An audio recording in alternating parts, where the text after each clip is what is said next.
好了，啊，这题是我长官叫我问的啦，会找景龙来吗？啊，这个是我长官问的。好了，谢谢大家。好了啦，差不多了，谢谢。很敏感哎。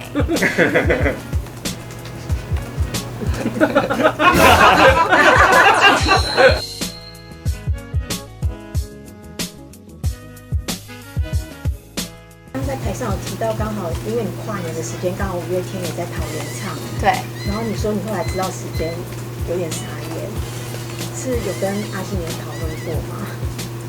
我们跟他讨论，有跟他讲到这件事情吗？你说跨年嘉同天宾啊，可以过来助阵。我其实真的还没有，因为我主要的那个节目的内容还没有完全整齐的搭好，所以嘉宾我也不知道哪个地方最合适，所以我嘉宾的人选还没开始选。对，所以应该如果没有嘉宾，是大家都不要来吗？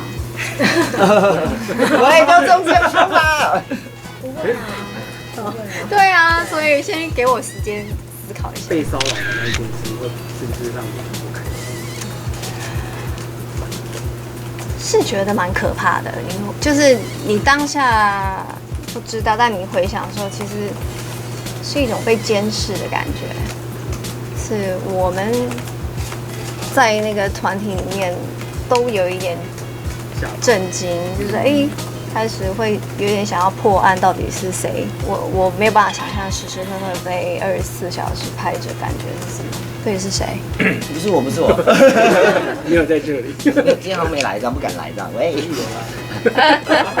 哦，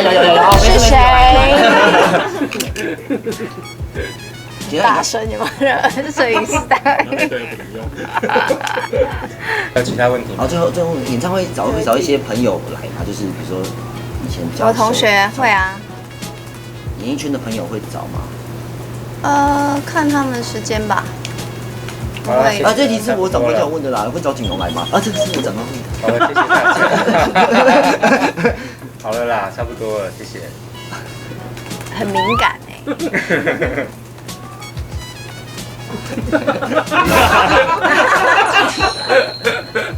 他前两天有发文说他分手，你有关注到这个新闻？我有看到，对。但你们最近还没有联络，就说生日他们祝你生日祝福。可以不要回答吗？好喽。可以了啦，谢谢。